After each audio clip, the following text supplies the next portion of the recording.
Ẹ káàbọ̀ sí orí ìkànnì yìí. Ṣé rí àwọn fídíò yìí a máa play ẹ̀ fún yín níbi tí wọ́n ti tú pẹrẹpẹrẹ àṣírí. Ẹ̀rìn pé táwọn ò bá rí àwọn òkú ní sọ.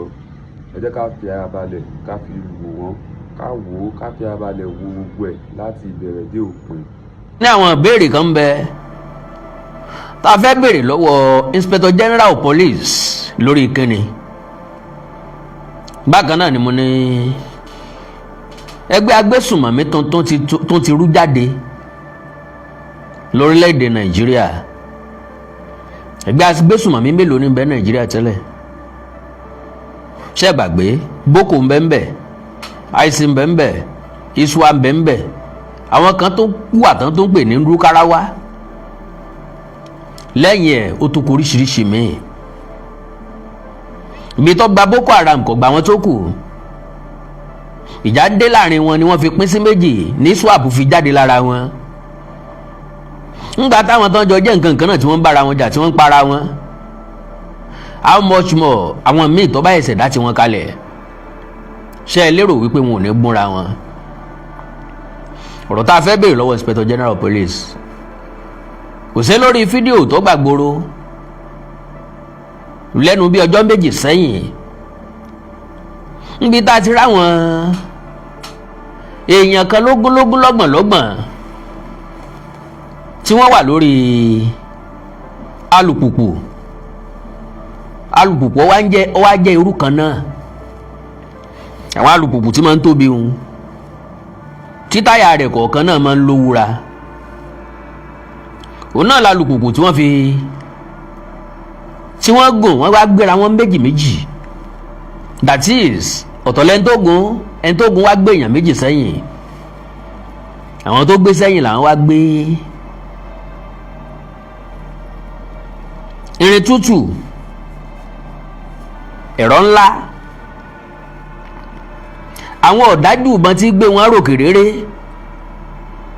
kó tó janlúwa rẹ̀ mọ́bì kan. Àfi káyẹta ó tó ayẹta nítorí irú wọn. Àwọn wèrè ìbọn tí wúlẹ̀ hàù tí máa ń bẹ́rí èèyàn láàyè. Àwọn irú ìbọn tí ń bẹ lọ́wọ́ wọn nu. Ayẹta tí ó mú yóò jẹ́ ayẹta tó special o. Torí pé ọkọjá ògún bá ń kí wá ló dé tá a fẹ́ béèrè lọ́wọ́ Inspector General of Police. Ó ní pé wọ́n ní wọn kì í ṣe agbésùnmọ̀mí, pẹ́gbẹ́ fìjìláńtẹ́ tìjọba fọwọ́ sí ni. Àwa náà wá wò pólì òní jàgbà kọ́ mọ̀ sí lójú fèrè. Bá a sọ dẹ amẹ́sẹ̀ kọ̀ lọ. Ntọ́ bá jọ ńlá fi wéwé ìpò ẹ̀pà lọ́jọ́ gbósẹ̀ lérí. A wò ó fún dáadáa. Ǹjẹ́ àwọn fìjìláńtì wọn a máa wọ kamọ́fúláàgì. Irú ìbọn tán gbé dání kì í ṣe ìbọn pòpò tí fìjìláńtì máa ń gbé lọ́wọ́. Ìléyìn lọ́jà jẹ́ ká mú àwọn ìbéèrè kan wá tá a fẹ́ béèrè lọ́wọ́ IGP Dísù. Orúwa lójú a fẹ́ kí ọ̀gá pólíìsì ó dá wa lóhùn. Gbogbo nǹkan ni wọ́n ti ń dìbọ́ǹkì. Àgbẹ̀ kí wọ́n má dìbọ́ǹkì èyí náà. Ṣùgbọ́n ojú láì nírú ẹnu láì níyọ̀ ńlọrọ̀ tí ń bẹ ńlẹ̀ yìí o. Like I said, àwọn ò sọ wípé kí wọ́n má dìbọ́ǹkì ẹ̀ sẹ́. Kí wọ́n dìbọ́ǹkì ẹ̀ ṣùgbọ́n kí wọ́n dáhùn àwọn ìbéèrè wa. N tó gbé mi wá lálẹ́ nìyẹn. Pàápàá jùlọ láti wá sọ fún yín nípa ẹgbẹ́ agbésùnmọ̀mí míì tó tún rú jáde. Eléyìí tó bẹ̀rẹ̀ sí ní jáde lánàá òde yìí. Èmi àtẹ̀yìn ò rí mi mọ̀ wípé ìran káàró òjìrè láti múra dáadáa, láti sán ṣòkòtò wa kó le, àtìrò wa láti mẹ́sẹ̀ kó le, àtìrò mẹ́sẹ̀ ó le. Ẹ mú kàlẹ́ tó kẹ́ ẹ mú tọmọ. ẹ mú ta ìkú tí ṣe baálẹ̀ lọ́rọ̀ àkàndá ọ̀rọ̀ ìkòkò pẹ̀lú ògo Ọlọ́run n ò ní gbà kókó yín. ẹ rí i pé lẹ́nu ọjọ́ mẹ́ta yìí bẹ́ńbẹ́ńbẹ́ ni mò ń ṣe ó túmọ̀ sí pé mo wà considerate and I know the value of your time.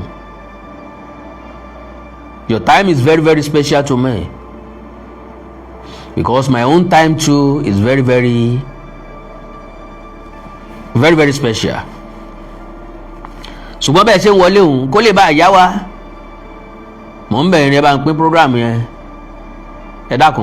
ẹ dákun ọmọ yín ní ń bẹ̀ yín mi ò tó yín rán níṣẹ́ o ẹ bá ń pín program yẹn. So a sọ̀rọ̀ nípa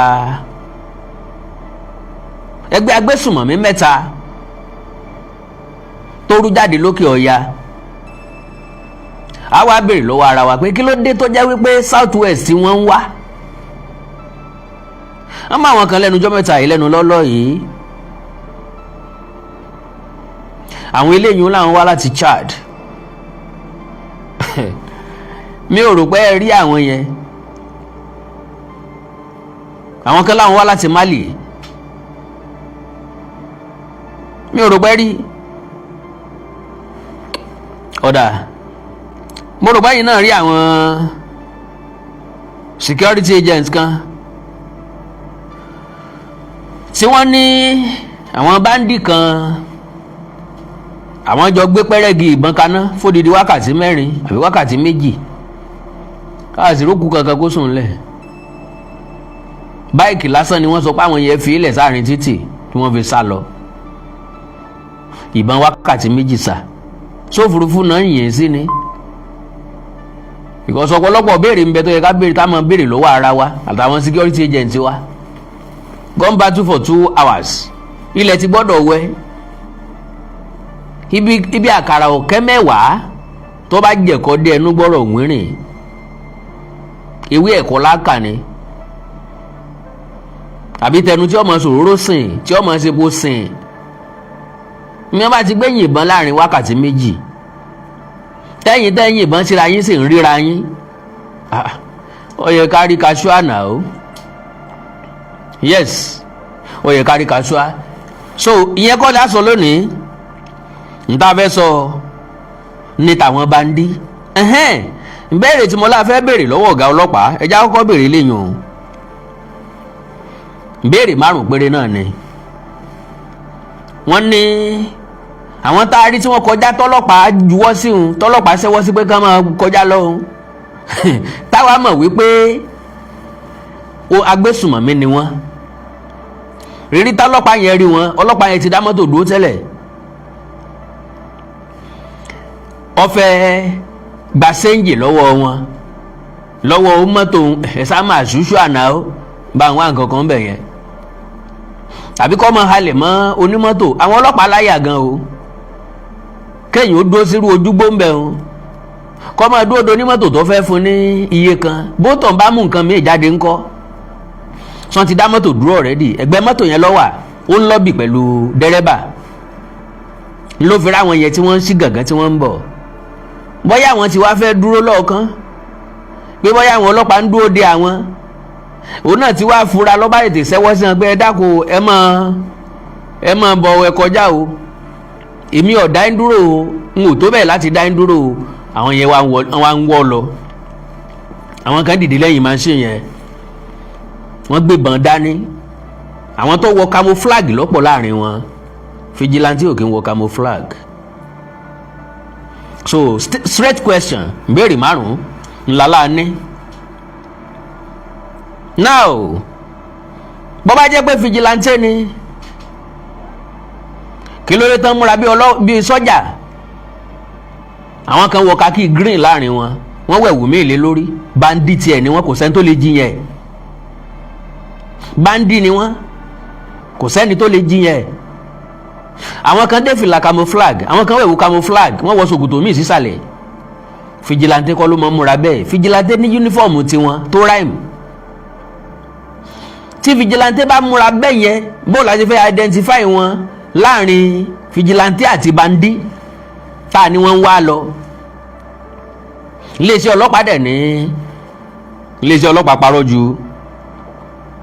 ju nǹkan míì lọ. Àtẹ̀jáde tán fi ìtàlélẹ̀ yìí, NPF clarifies false banditry narrative in viral Katsina video, reaffirm partnership with community security volunteers. Nǹkan pè wọ́n ní community security volunteers. Àwọn tó ń yọ̀ǹda ara wọn láti jọ iṣẹ́ pọ̀ pẹ̀lú iléeṣẹ́ ọlọ́pàá, iléeṣẹ́ ológun, àwọn security agents tó jẹ́ tìjọba láti rẹ́yìn ìdúkòokò mọ́ni, ìfẹ̀mí ẹni ṣòfò, ìjínigbé tó gbòde kan. Kíní yẹn ti pọ̀jù ní Nàìjíríà o. Wọ́n ti wọlé sí wa lára ká tó ẹ̀sẹ̀ máa ń rúnra o. Now gbogbo eléyìí tíjọba ń ṣe yìí tí wọn ò fààyè gbà wọn security outfit míì láti kún a lọ́wọ́ ní South West.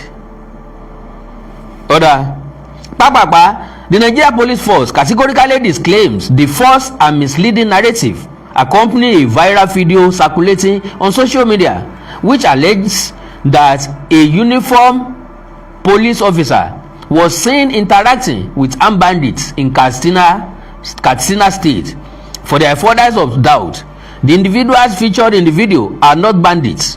They are duly recognized members of the Vigilante Group of Nigeria (VGN) and registered hunters who are actively supporting ongoing security operations in collaboration with security agencies in Musawa and Matazu local government area of Katsina State.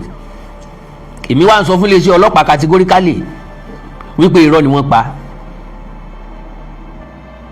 Wípé irọ́ ni kíni? Irọ́ ni wọ́n pa. Pa wo fídíò yẹn dáadáa fínífíní. A sì lè fìdí ẹ̀ múlẹ̀ wípé àwọn tẹ́rọ̀ ni wọ́n kọjá. Nínú mọ́tò yẹn àwọn méjì wà ń bẹ̀, àwọn tó rìkọ́ọ̀dù fídíò yẹn gangan àwọn méjì wà ń bẹ̀. Ìkànnì wọn sọ̀rọ̀ wípé ó nìyẹn o, àwọn tẹ́rọ̀ ni wọ́n ń lọ iná gbébọn dání tí wọ́n ń lọ fírílì yìí o. Nkéjì ẹ̀ wá ń sọ pé kí lọ́kàn pé kọ́ panu mọ́. Haúsá làwọn náà ń sọ peter kí ló dé tó ń sọ̀rọ̀, kí lọ́kàn tó fi ń sọ̀rọ̀, tètè panu mọ́ kàn má bàa gbọ́. Wọ́n dọ́gbọ́n sí fídíò náà ni. So now iléeṣẹ́ ọlọ́pàá tí wọ́n sọ fún wa pé kò rí bẹ́ẹ̀. Àwọn sọ fún wa pé ó rí bẹ́ẹ̀. Àkọ́kọ́ béèrè mi, mo béèrè lẹ́ẹ̀kan, bó bá jẹ́ pé fìjìláńtẹ́ ni wọ́n, kí ló dé tán múra bíi sọ́jà? Kí ló dé tán múra bíi boko? Ìbọn tí wọ́n gbé lọ́wọ́ kìí ṣe mọ́ pòpò tí fìjìláńtẹ́ ń gbé káàkiri. Mọ̀sìn ganu ìbọn. Ẹ lọ padà wo fídíò yẹn dáadáa.